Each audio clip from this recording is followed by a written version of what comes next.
Repeat ചെയ്യാം എന്ന് തന്നെ തീരുമാനിച്ചു. ആ ടൈമിലാണ് എന്റെ ഫ്രണ്ട് പറയുന്നത് അവൾ ഹോസ്റ്റലിലേക്ക് മാറുന്നുണ്ട് എന്നുള്ളത്. അപ്പൊ ലൈക്ക് ഞാൻ വിചാരിച്ചു ഞാൻ ഹോസ്റ്റലിലേക്ക് മാറിയല്ലോ, ഞാൻ ഇതുവരെ വീട്ടിൽ നിന്ന് വിട്ടു നിന്നിട്ടില്ല, പാരന്റ്സിനെ ഒന്നും തീരെ വിട്ടു നിന്നിട്ടില്ല. അപ്പൊ ഞാൻ വിചാരിച്ചു മേ ബി ഹോസ്റ്റലിൽ പോയി എനിക്ക് കുറച്ച് കൂടുതൽ മണിക്കൂർ പഠിക്കാൻ പറ്റുമെങ്കിൽ വിചാരിച്ചിട്ട് ഞാൻ ഹോസ്റ്റലിലേക്ക് മാറി.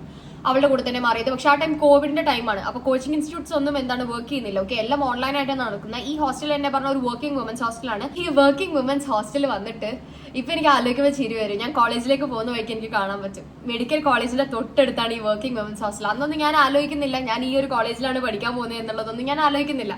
ഈ വർക്കിംഗ് വുമൻസ് ഹോസ്റ്റലിൽ വന്നിട്ട് അവിടെ പോയി നമ്മൾ ജോയിൻ ചെയ്തു.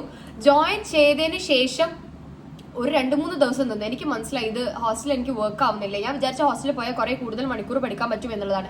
പക്ഷെ ഹോസ്റ്റലിൽ പോയാൽ ആക്ച്വലി പണി കൂടുകയാണ് ചെയ്യുന്നത്. ഡ്രസ്സ് അലക്കണം, അവർ പറയുന്ന ടൈമിൽ ഭക്ഷണം കഴിക്കണം, അങ്ങനെ കുറച്ച് റെസ്ട്രിക്ഷൻസ് വന്നു തുടങ്ങി. ഈ റെസ്ട്രിക്ഷൻസ് വന്നു കഴിഞ്ഞാൽ എനിക്ക് ഒരു കംഫർട്ടബിൾ ആയിട്ട് പഠിക്കാൻ പറ്റില്ല.